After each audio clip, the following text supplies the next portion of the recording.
How you doing, everyone? And welcome back to another episode of Braw Cast. I'm Billy Kirkwood, or at least what's left of him. We've got an amazing episode wherever you're listening. And of course, if you're watching us on Facebook, you're watching us on YouTube, or indeed you're listening to the podcast version of it, which you can get on iTunes, Spotify, and all the good places. Hope you're amazing wherever you are. Before we kick off, don't forget to go and check out everything that's going on over at Braw Beard Oil's social media, and as well as make sure to give us a like and a subscribe while you're there. And it's February, and I'm just going to get a little bonus because it's the first time we've ever had any merch at all. When you make an order from Braw Beards during February, you get one of these. You get a coaster with Braw Cast on it. This will be the closest thing to merch I will ever get. So make sure to check this out. We'll throw that free in your order as well. And of course, if this is your first time watching, listening, digesting Braw Cast, this is the way it works, is we get to talk to some amazing folk. We have had pro wrestlers, we have had MMA fighters, we have had philosophers, we have had writers, we have had actors, we have had musicians, we have had beard models,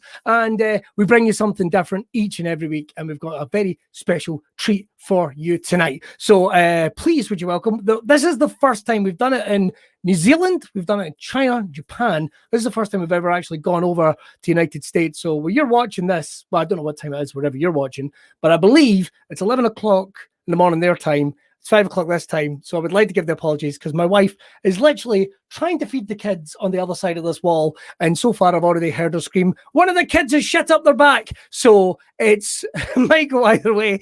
So we'll have some fun anyway. Please, would you welcome Paris Visone and, of course, Erik Rogers from HelloooTV. I believe they're there. And I don't know if I got the accent right at all. Hello, guys. Hello. Hello. I hope you're very well. This is, well, it's not breakfast time. You're kind of just getting into work just now. I'm hungry, yeah. You are hungry. Well, that's shit up the back comment. I'm not hungry now. So. I do apologize, but literally just as I was playing the intro of the show, I heard her screaming about the kid just exploding. I'd like to give that apologies in case we hear anything about that. First of all, we've got to kick off because you are in your home studio, which was a kitchen, you were telling me before we kicked off. We're at a warehouse in Nashville, close to the airport. A company called Special Event Services has been my vendor for sound and lights and production for touring for years. And when we started HelloooTV last spring, we asked if we could use their building, and they said yeah. And awesome. We set up our stage in the middle of their warehouse, and then I needed a room to mix, and they had their offices, and nobody really wanted to give up their office space. And I'm like, what's the kitchen doing? And next thing you know, so it's this kitchen in the middle of a warehouse that's a sound company now, but I guess like 10, 15 years ago, it used to be a manufacturing facility for something else. So it's like that windowless kitchen in the middle of nowhere that's a break room that no one wants to be in.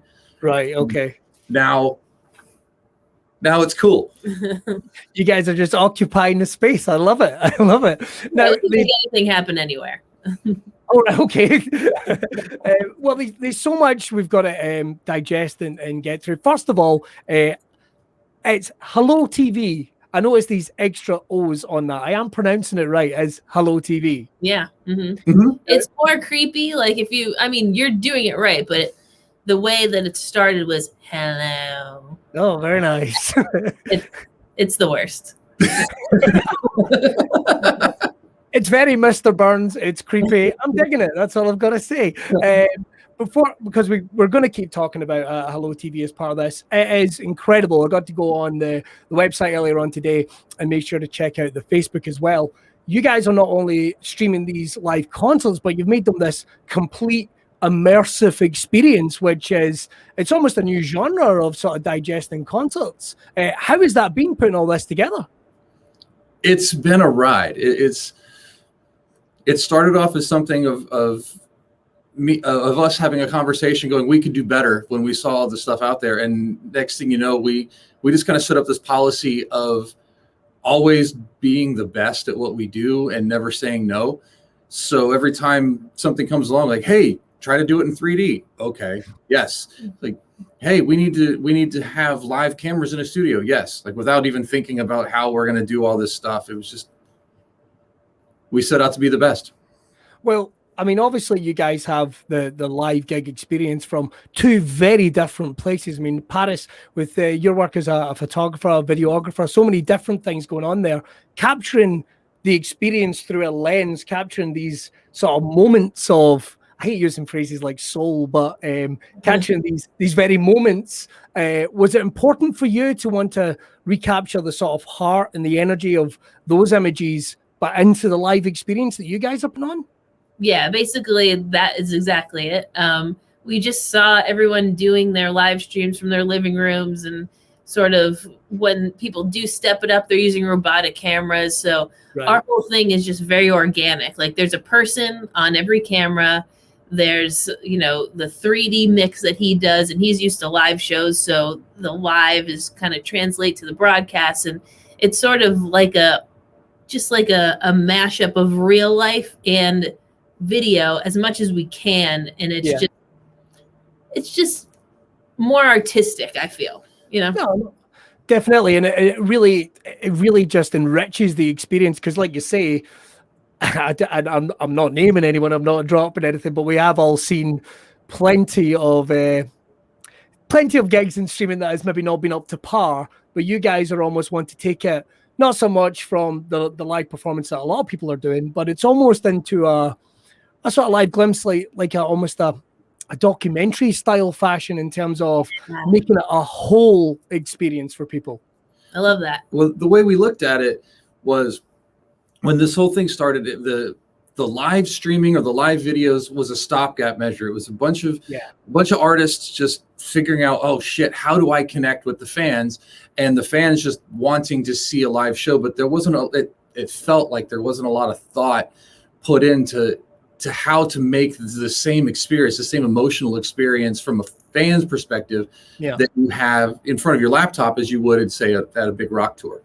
And I found everything I saw, again, not name dropping, I saw it lacking. It seemed like it was disconnected from the audience, where the cameras were way out here, and it was just kind of looking at a rock show from flying over top of it.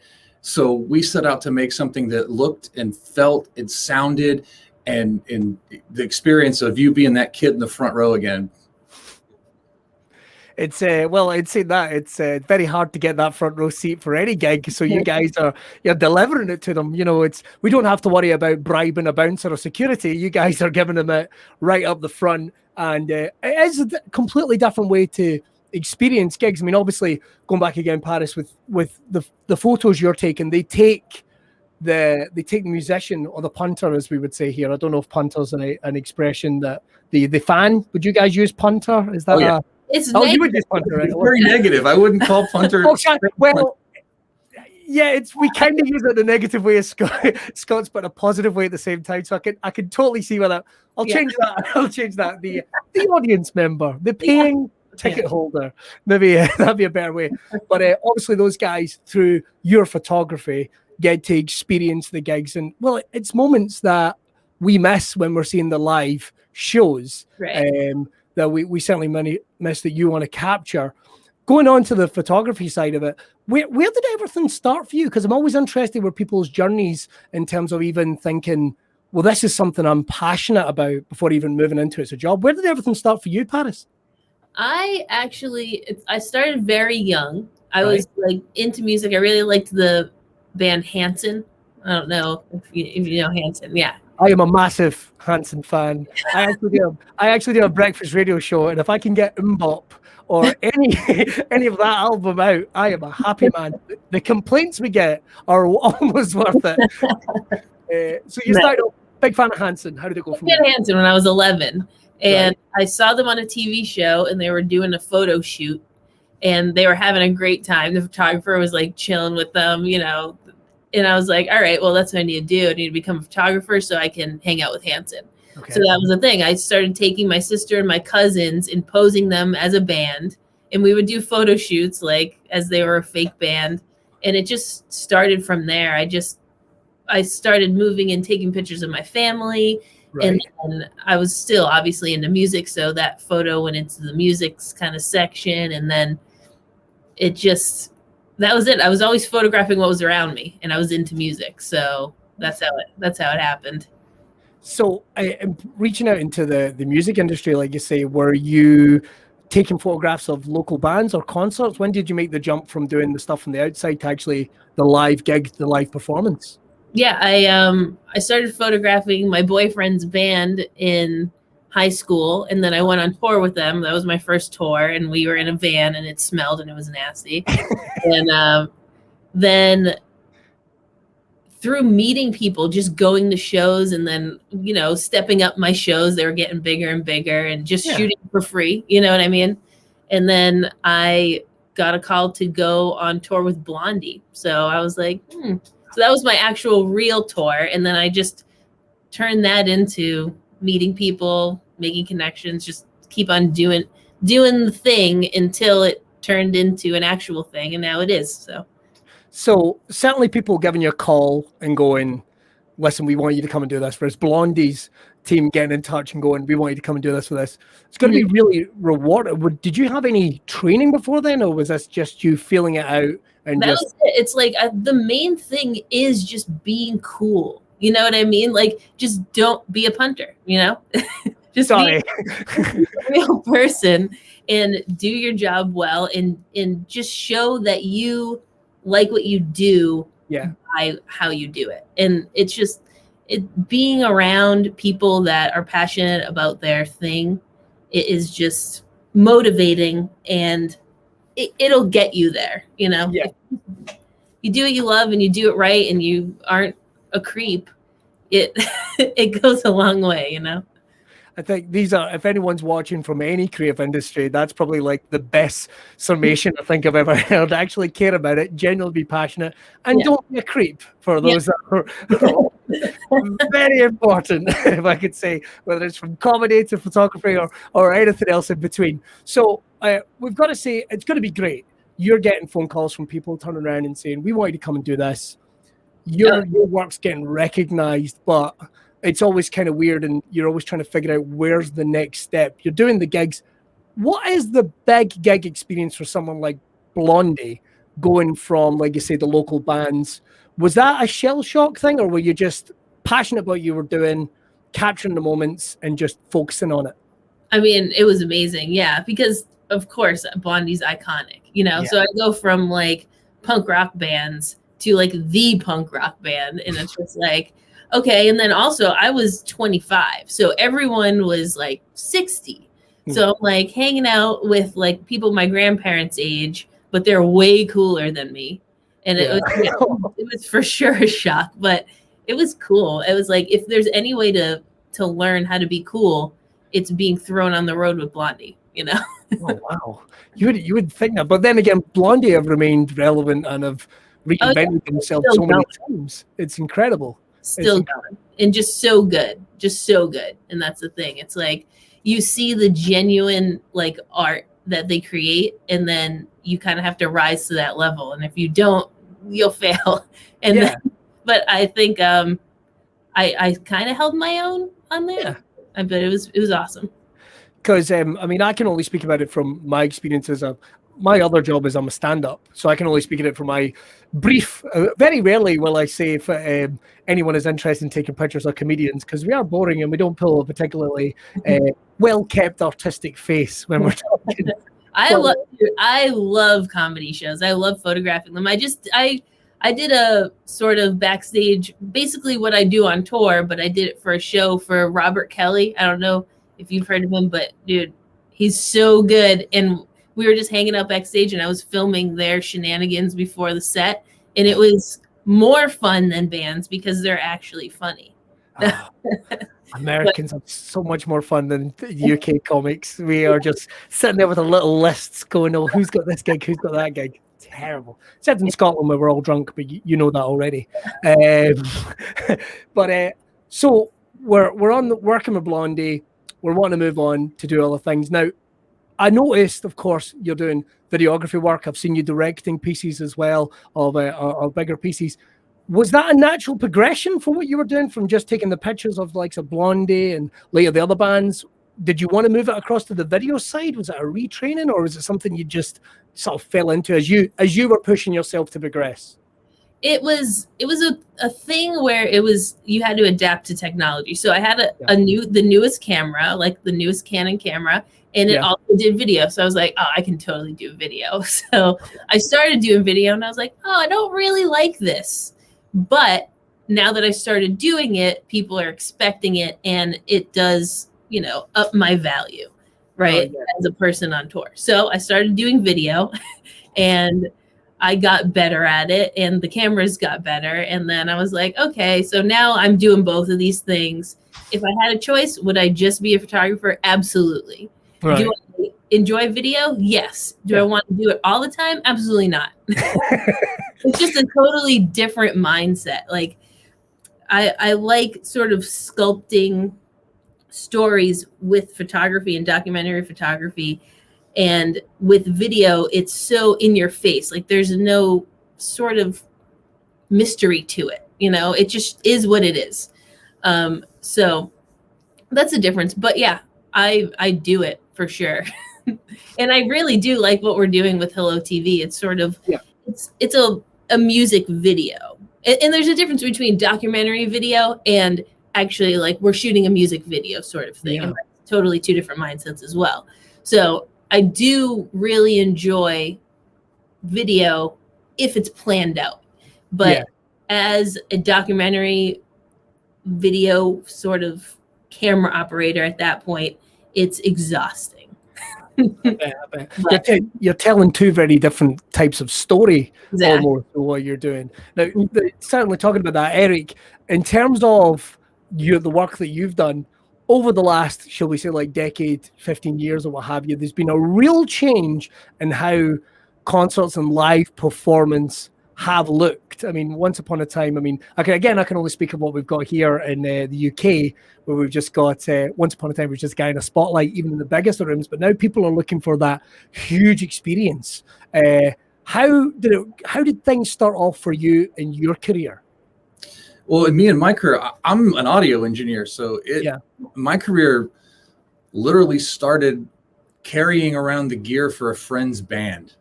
Cool. And that friend was also notoriously cheap. So he decided he wanted to get rid of the local person who was providing the sound and lights for a show, and he bought his own PA system, and he was telling the band guys, like, I got all this stuff. We're going to save so much money. And the guy's like, okay, who's going to mix it? And he goes, oh, Erik can mix it. And I'm sitting there like, I can do what? And it started from there. It literally started mixing a friend of mine's cover band in bars around 2000, 2001 to thinking, oh, wow, I might be able to do some more of this. And I started getting calls from other bands in my hometown to come mix them.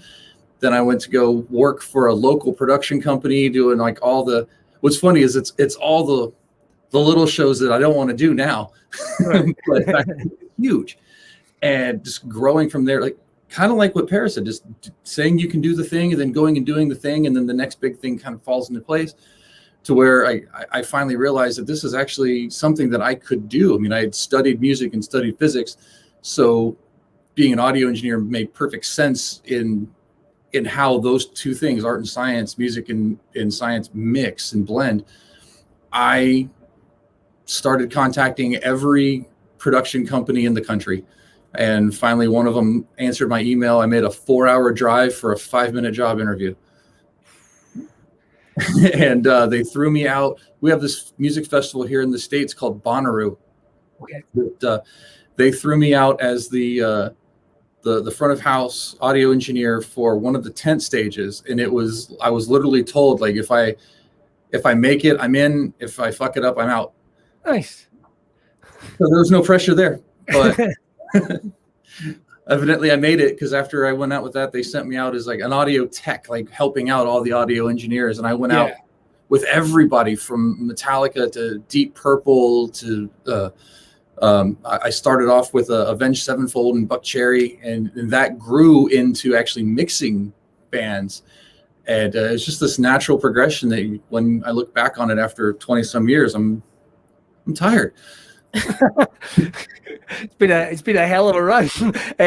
But you both talked about that. I mean, you both work in these creative industries, and people don't understand. Like, certainly when the pressure of you got to do this good, or you fuck up. Reputations can get, good or bad, can get around. But if you thrive, it goes well. I mean, certainly did Paris in your job. Certainly, I mean, there's a visual representation of how well you've done or not. Right. So there's going to be a lot of pressure on you to get those moments, especially as it's real time. It's not like, on TV where we go cut, right, we'll do it again, particularly with the live performance. It's going to be a lot of pressure. Yeah, I mean, there is less pressure from what I do to what Erik does. So Erik has 80,000 people at some time just listening to his mix. If I miss a shot, you don't know. Yeah. But I do, and I put a lot of pressure on myself, and I rarely miss the shot. But yeah, it is weird because there's also the perception of what the artist sees themselves like. And if they're like, oh, did you get when I did this? And I'm like, did you do that? Sometimes. But then sometimes I go, yeah, I got you, dude. Don't worry about it.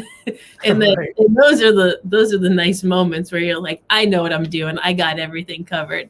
But sometimes there's stuff that goes on and you miss it and you're like, man, I need to be on it some more. But a lot of people don't know that you messed up. But for him, he could mess up and people would know. Yeah, it's like, nobody knows I exist until something goes wrong. And then everybody knows I exist. But on the artist side of it, what's really funny is what I've noticed is the artists want Paris or any photographer video, they want them to capture everything. They're looking for a documentary. And then they know that through editing and whatever, she's going to present them in the best possible light. Yeah. On the other side of me, like I'll go back and I'll talk to the artist after the show, and my experience is from a fan perspective, and like I've always likened it to the band trusts me to recreate or to represent them in the best possible light, and the audience trusts that I have at least as good a taste in music as them or better, and I do. But then something happens on stage. Like I'll see the greatest show I've seen in a while. I've seen the guys on fire, and I'll go back on stage. I'm like, oh my God, that was great. And I'll see a bunch of sad faces because of one little thing that nobody in the audience noticed. And I caught, but it didn't matter to me because it's this series of moments of over an hour and a half, 2 hours that the artist will just focus on, and they can't get out of their head. And then I learned a long time ago that live is this beautiful thing where, and I've translated it to the artist, like these fans just got something completely unique. Yeah. They don't care that you forgot the words, or they don't care that you slipped. They don't care that a string broke. They're jazzed that they got something that the people in the next town aren't going to get. Glasgow just had a unique show that London will not experience. Yeah, yes. God, 100%. And certainly in terms of what you're both almost representing the love and the passion of the fans from two very different positions. We've got the visual position from Paris, obviously, and yourself from the sound side. Paris, you talked very quickly there about how the artist sees or perceives themselves. Silly question first, then a sensible one. Mm-hmm. How many guys have you had going, whoa, that I look terrible in that, but there's a real issue of like, well, no, that is kind of how you actually physically look. I am not a miracle worker.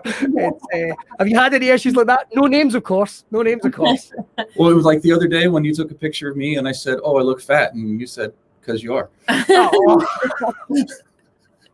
Listen, we've all got a bit of lockdown luggage. Let's all just settle down. Have you had any situations like that, Paris, or are you? Sure. Yes. I mean, how we look in the mirror is a lot different from how we look when we're photographed. And this is the thing: these people are photographed all the time by a bunch of different people using a bunch of different gear, right. And it definitely can mess with how you look, honestly. Like if you use a 24 millimeter lens as opposed to a 100 millimeter lens, it's totally different. I sort of, when I start a tour, I see what the insecurities are, honestly, and I do not highlight them. It is pretty simple. It's what, look on their social media. This is what you think you look like. This is how you think you look the best. That's what I'm going to do. Yeah. And that's that. If they have double chins in some shots, they're not going to be in the folder that I, and editing is like, 50%, 80% of good photographers, if you show 100 shitty photos and one good one, or you just showed the good one, that's the difference between you being a good photographer and a bad photographer, So yeah, there's definitely, I look horrible in that. What's wrong with you? That has happened for sure. And then those photos, now that I know your standard, will never be seen again. But hundreds of them will be taken, but you will not see them. You will not see them. That's they're not even. They don't even make it near the artist. No. Like, oh my god! I took one picture and it's amazing. Look how good you look. Yeah. Look how good you look. But in terms of taking over to the documentarian side, congratulations to me for getting that one out. Mm-hmm. In terms of that side of it, I mean, like you say, you're telling a story from a different place. There's the story of the concert, but then the documentarian side of it is almost the fan, if you like, going inside the performer's head and in the performer's life. So we're telling a very different story. How have you found that? I mean, obviously you've worked with, I think last time you were in Glasgow, I think it was Limp Bizkit you were working with over here, which is still a huge name, one of the biggest bands in the world. How did you find that side of it? You mentioned earlier about it's not necessarily your favorite thing, but you enjoy doing it because it's a challenge. But how do you find that side of it, going on the road and trying to get the little nuances while still keeping the theater and the magic alive? Well, it's weird because there's two things. Like, there's shooting for social media, and that's really what my job has turned into now. And then there's, when I started in 2010 with Blondie, like, not a lot of people were doing that. I mean, there were tour photographers, but there wasn't, like, the stuff I was producing wasn't going out online. Like, definitely not at that point. And I don't even know, even when I was with Godsmack in the beginning, it wasn't like a everyday sort of thing. Like, I would give them pictures like every once in a while, because we were just building for back catalog. It wasn't like this constant, stream of information as we have now. So it's two different things. And I'm sort of shooting two different ways. Like, there is that documentary sort of thing where I shoot it where it's real, and sometimes they don't look great. And that's the stuff I love that I don't know if anyone will ever see unless the band is into it, and it's the same thing with Limp Bizkit. I was just shooting for me, which was awesome. So back then it was great. And now it's kind of morphed into I'm shooting for the fans, and that's still great too, but it's just a little bit more of a polished sort of thing. Right. So, okay. Yeah.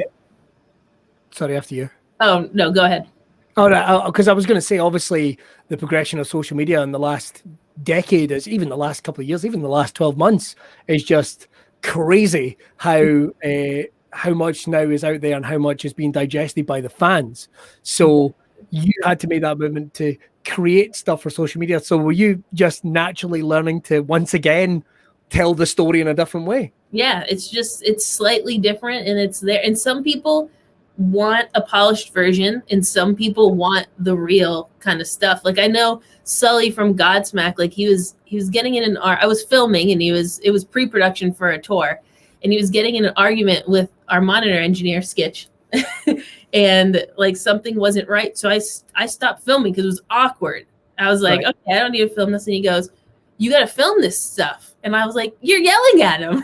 And he's like, yeah, but this is real. This is what I want you to get. And I was like, oh, okay. So that sort of really makes my job a lot easier, because there's a sense of, okay, this is a cool thing to photograph. Okay, this is not a cool thing to photograph. And that intuition is very difficult to decipher just from band to band, to person. But yeah, with Godsmack, he just wanted me to film everything. So that kind of alleviates my stress about having a camera out or not, which is cool. Yeah. But Yeah, it's definitely it's different for everyone, and it's cool. I like documenting in general, so the more I have access, the better. And that communication, that trust building up with bands and with artists, it's not something that can be created. It's something it's quite natural. It's a spark, really. Them building up the trust in you, and you've got to work with, like you say, mentioned all the bands, all the way from Godsmack all the way around. Was that something that you thought about in those early days? It's like, I'm going to build up a rapport with these guys naturally, or was it a job? You've mentioned a couple of times as we've been chatting that it's always been fun for you. It's important that it always seemed fun. Was that an aspect of it that you thought would happen, building up this natural trust? Yeah, it was weird. I never thought it, because I started with my family. So, and when you meet someone, if you're kind of going to get along or not, and it's sort of, it's that you have to be comfortable to a point, but you also have to realize that this is a job. Yeah. So it's, and then you're also living with these people. So it's like a whole clusterfuck of stuff that you have to sort of balance. And it's a very specific skill, I think, that you do develop. Like, I don't think you're just going on tour and you're friends with everyone and they are inviting you into the bathroom with them, But I mean, it's definitely a build, and it gets better as the years go on. Yeah. But you definitely have to, your personalities have to go together, or else it's awkward and weird. And I've never really had that where it was like super awkward and weird. I think that people feel like with my personality, they can trust me, and they know that I'm not going to just like release something that they don't want released or something like that. And I think that's huge. But yeah, personalities being compatible is very big. Because I mean, certainly I'm sure, as you can both attest, going on tour with artists, you're going to see people at their best, and you're going to see people at their very worst, and you need to get through it, whether it be in the studio working with you, Erik, or like you say, it be you documenting a moment, or someone's on stage and they're giving the concert of their life, but maybe they're not feeling it. You've got to know how to get that balance right. Is that something you both feel is really important, is being able to get the job done? Well, for me, the job is the job. Like, you just go out and do what you do and do what they trust you to do. Yeah. And outside of that, like Paris said, just be cool. Like, there's an immense level of trust where you're living with somebody, especially with somebody famous, and with the internet and social media and everybody wanting to know everything all the time, and understanding that every cell phone in the world is always pointed at you. And like, here's a train of buses pulling into a hotel in the middle of God knows where. Somebody wants to see something, if somebody always wants to catch that dirt. So for me and for us, for anybody on the road, the secret to longevity and the secret to being successful is just focusing on do your job and shut the fuck up. It's just that simple. Now, we've got to talk about HelloooTV or HelloooTV. I think, am I naturally just saying that right with my Scottish accent? I'm not sure. You just drag it. I was like, hello TV. Yeah, like you're that smooth guy trying to chat up some chick at the bar, like, hello. Sir, that's never going to happen with me. I'll level with you. I am so inbred. My mum is younger than me. It's a hard time. This is the only speed I've got. My accent has been compared to famous Scottish people, and it's been Shrek and Groundskeeper Willie. That's as bad as smooth as I'm going to get, I'm afraid. But we're going to talk about HelloooTV because it's awesome. It's putting this immersive, like we said, live performance experience together. What was the involvement of both you two for putting it together? What was the drive for being a part of this? We started off last year, 2020, which I guess 2020 is just extended into 2021, but it has. All of touring gigs were canceled because of the pandemic. And one night there was, and I'm not going to name drop, but there was the first really big televised, I don't know if it was worldwide. I'm pretty sure it was worldwide, but because they were international artists, but fundraising kind of thing to build relief up for the I think it was the frontline healthcare workers. I don't know. They were raising money for something, but it was these super megastar artists, and the video and audio production was complete crap. Yeah, it really was. And you can actually use the term phoned in accurately because it was a bunch of artists doing it on iPhone videos. So I asked Paris one night, we were literally playing Call of Duty at 3 o'clock in the morning, lamenting that we didn't have any work for the year. And like, oh my God, what are we going to do? What are we going to do? And I said, did you see that telethon earlier today? And she's like, no. And I sent her a link, like, watch this real quick. And she looked at it. And she's like, what's the problem? I'm like, we can do better. And that was the impetus for the whole thing, was knowing how good she is, knowing what I can do, and knowing that we have friends and connections and relationships across 20 some years in this business, that we could actually raise the production level of these live stream videos from the onset. Yeah. And in terms of even reaching out to people to get this started, because it's always those first couple of steps. We've got this little nucleus of an idea, which, like you say, no one is approaching doing with the same attitude and the same desire and passion that you guys have. I mean, like you say, we've got people doing it on webcams under the stairs. We've got people, doing it on iPhones. And I mean, I actually saw one, and I will name names. It was a Hocus Pocus thing at Halloween, when they actually got the cast of Hocus Pocus together. It was awful. It was really, really awful how they filmed it. But so you see people doing this. What's the first step for you guys to make this happen? Going from this idea of playing Call of Duty at 3 a.m. to making it happen? We basically called all of our contacts and all of our friends that we haven't asked for favors for 10 years. If we ask them for favors, we're like, hey, we want to do this. We want to do it right. Let's get it together. So we've just got a bunch of gear from a bunch of companies that weren't doing anything with it. So they were like, totally, you guys rock. Let's here you go.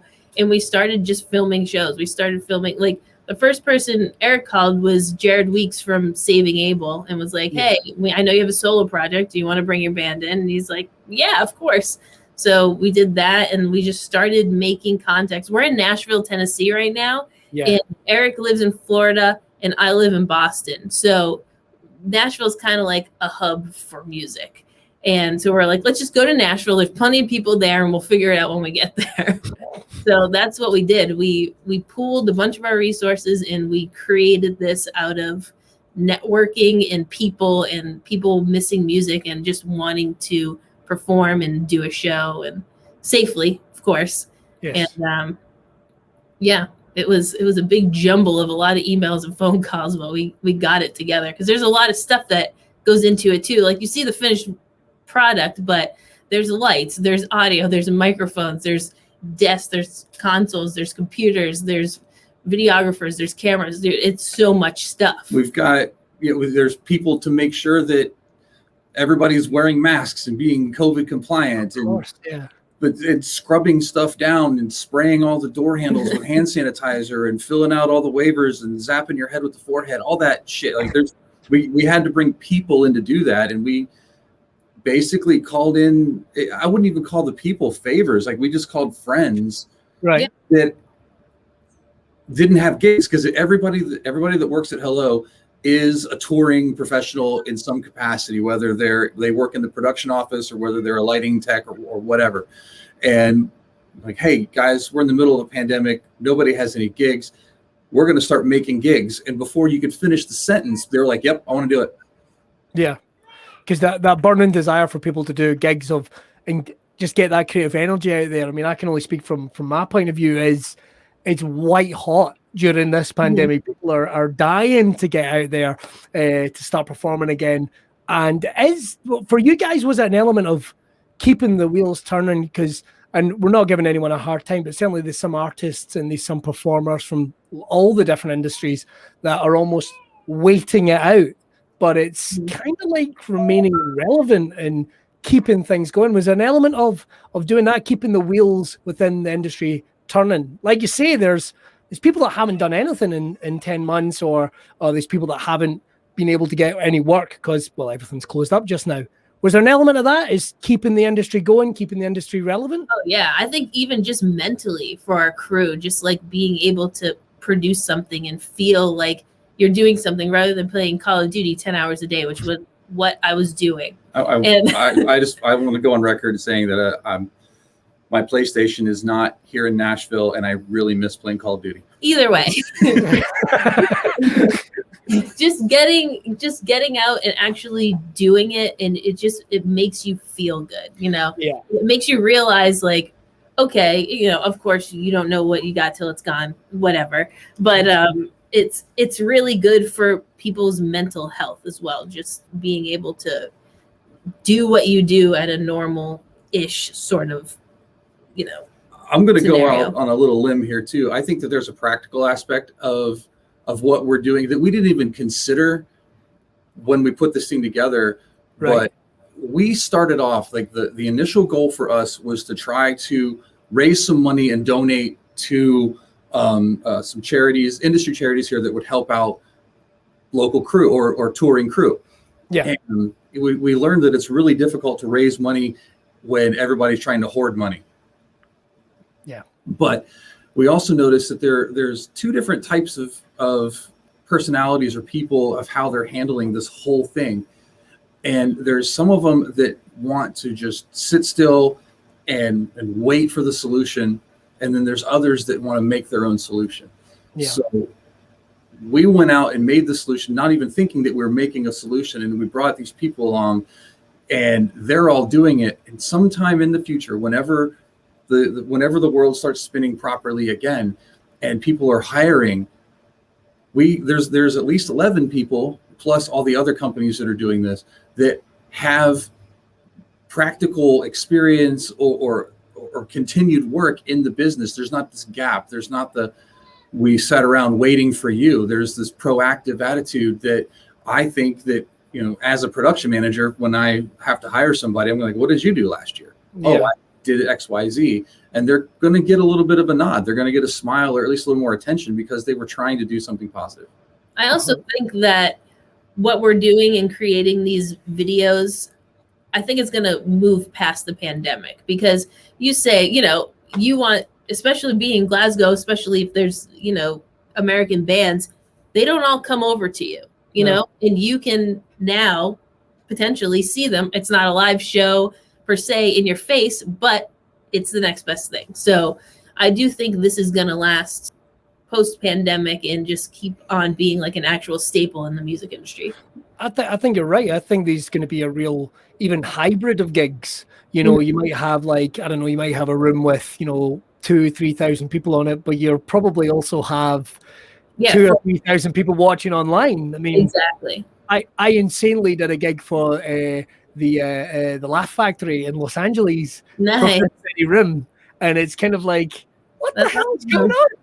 What the hell is going on? And but then we've got guys like Biffy Clyro over here that did a show not quite in the same vein as yours, but definitely, you know, kicking in the same kind of a box from the Battlelands here in Glasgow, and that was just them and the cameras, and they were broadcasting around the world. It's staying in touch with fans, and you mentioned it there. It's the mental aspect, it's the positive aspect. The world's going to keep on turning, and things are going to open up, but it's going to be a different place. I think it's going to be a little smaller, but bigger in the same respect. Like you said, these fans that'll never come here to Glasgow, and there'll never be fans that'll, well, sorry, I should say there'll be bands that'll never necessarily go over to Tennessee and other places.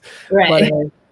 But was it important for you? Because I've watched the videos, and not taking anything away from the other guys that are doing it, like you say, but you guys seem to be the first ones that really seem to be taking you right into the performance. I mean, you don't feel like you're watching it on a laptop. You kind of forget, because, I mean, well, it depends on what you're watching it on, I guess, but the sound is rich and feels better than a live show in some ways, depending on your setup. And then the visuals are just incredible and everything that goes around that. Was that important, just to take it that step above?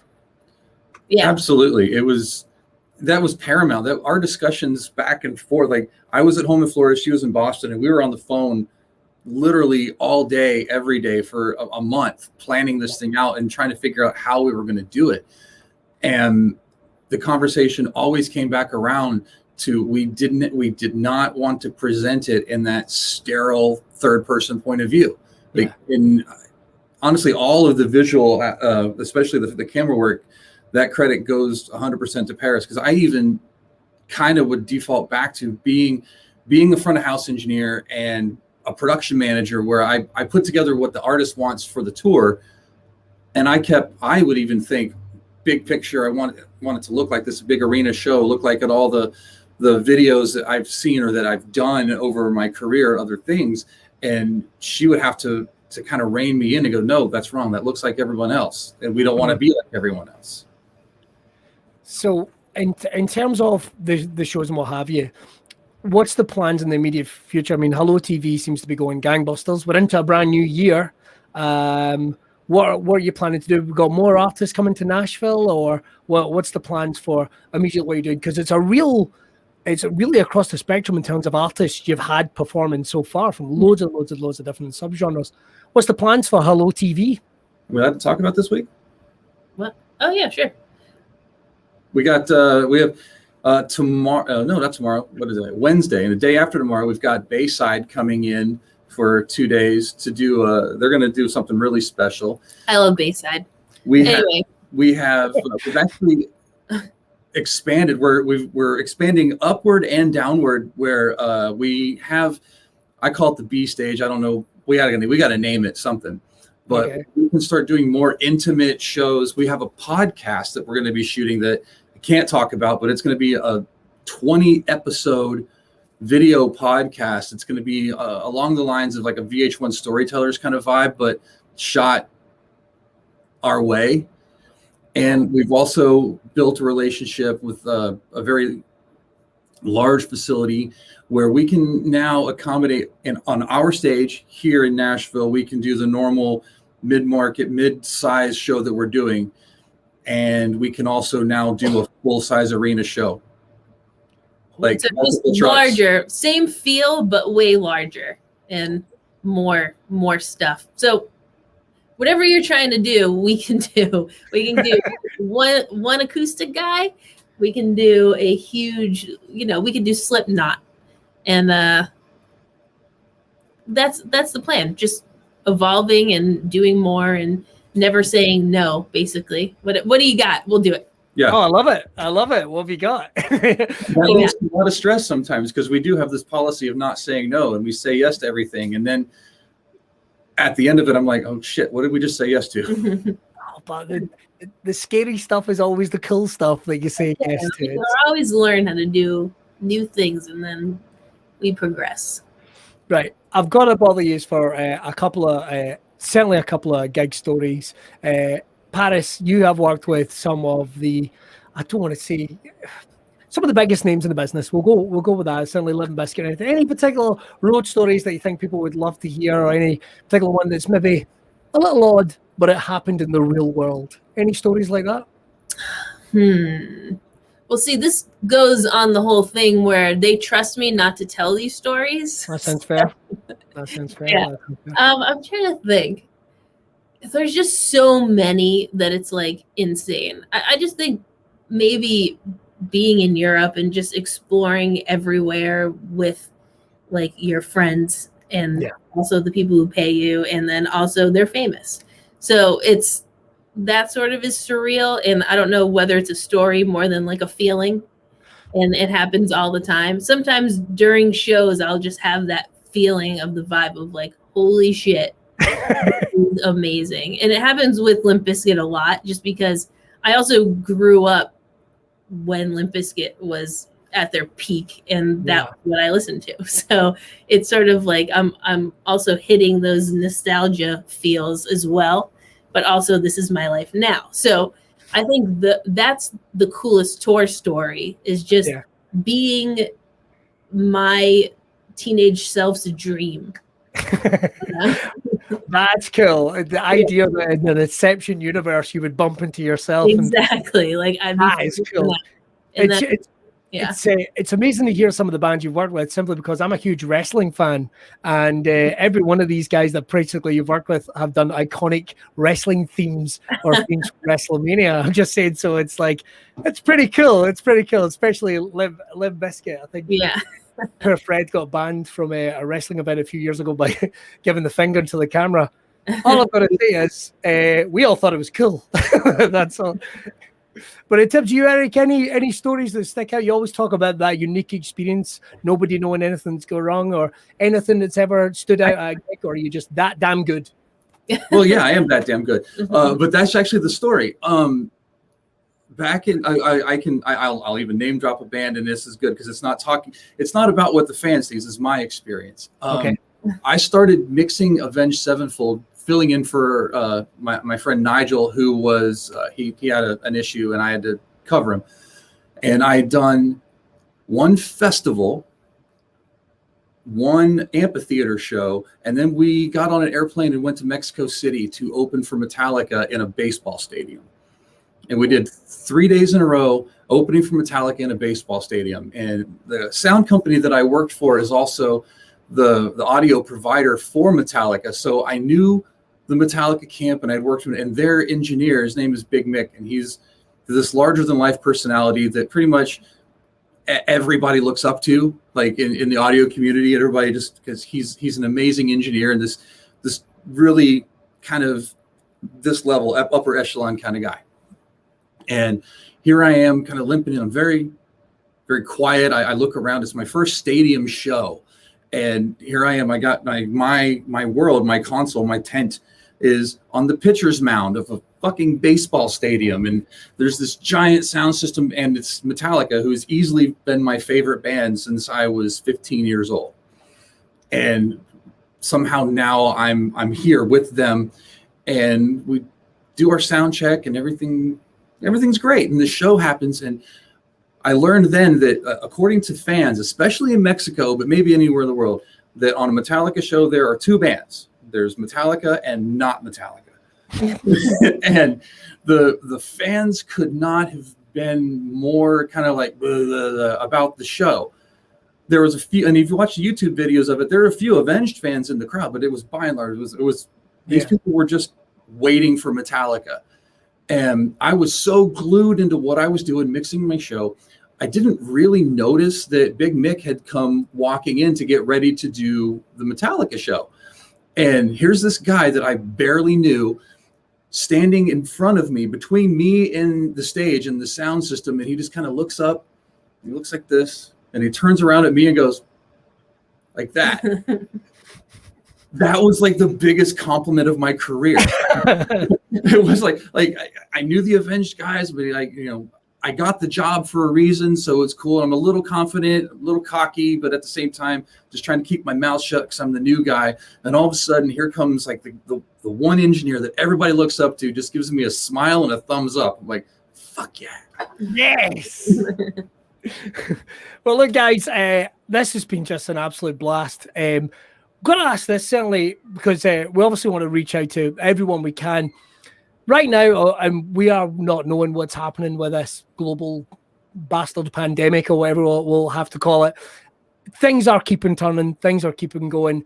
There's a new generation of people that are wanting to get into both of the industries that you guys are in, and they're maybe unsure about where things are going or coming from just now. If you were to give them any advice or any words to just reassure them that these industries are going to continue in one form or another, there's going to be an evolution, what would you say to people? Paris, what would you say? Oh yeah, it's very important to people, and I get a lot of people online just saying by the posts I make, like a photo that I've never released or anything, like, oh, this made my day. Like, that's awesome. So if you're a photographer, if you're a videographer, and you're doing stuff, and even if you just interact with one person a day that they find that, that gets them through the day, there you go. That's all I need, honestly. Like the fame and all the traveling, and that's really cool. But I just think connecting with people, even if it is just on the internet, and just making, and even then, I'm not the artist. I'm not even doing it. I'm just showing them their favorite artists. It still feels good. So yeah, that's my advice. Do it because you love it, and then people will notice, and just keep moving on, and it will get better. It always does. You'll find your place if you do what you love because you love it. Erik? Well, this thing that we're all going through, it's not going to last forever. No. Like, some of the greatest movies ever made were made in the middle of the Great Depression. So the entertainment will always be out there. Music will always be out there. People will always create. We have to adapt. So maybe we're not going to do live shows in the exact same capacity. Maybe it's not going. Maybe it's going to be a bunch of bands bundled together. Maybe everything's going to be a festival. Who knows? On my side of things, just keep learning, keep honing your craft, keep getting better, keep asking questions. I get a lot of questions from me about how the application of different things, like how I mix immersive. Ask the question, get the free software, try it out. Always learn, because there's the sun comes up again, the world turns, we're going to be doing this again. And if use this downtime to get better, you're going to succeed. And may I suggest, if anyone's wanting to learn anything, make sure to go and check out HelloooTV as well. Make sure to check, guys. It's a hugely exciting project. We could have talked for hours, but I feel like I've taken up so much of your time. Where's the best place we can? Obviously, we can check out everything at HelloooTV.com, what you guys are up to with that project. But where's a good place to find out any of the other work or past work that you guys would be doing?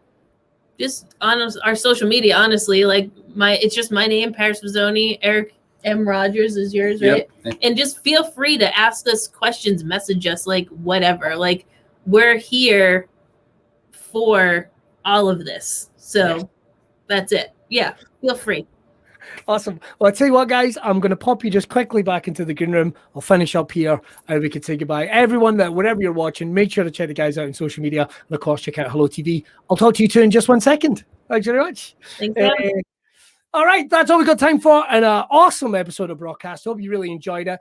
Don't forget, we are going to put all the details about HelloooTV and, of course, Paris and Erik's work as well. We'll pop that in the social medias. Make sure to check out everything they've got going on as well. We're going to be back next week with another episode of Braw Cast. Wherever you are, make sure to stay safe. And once again, who doesn't want a coaster? A beer coat. Look at that. Look at that. That's at least 10 pence worth of, or 10 cents. No, 10 cents is more than pence. Anyway, you can get one of these if you make an order over at brawbeardoils.com. Don't forget to go merchandise, all the other goods. And we're going to be back with more episodes. We've got some brilliant guests coming up soon. And of course, perhaps none better than Paris and Erik tonight. They were absolutely awesome. Right, that's all we've got time for. Now, here's the bit, as always, where I try not to look at me pressing the button for the opening credits.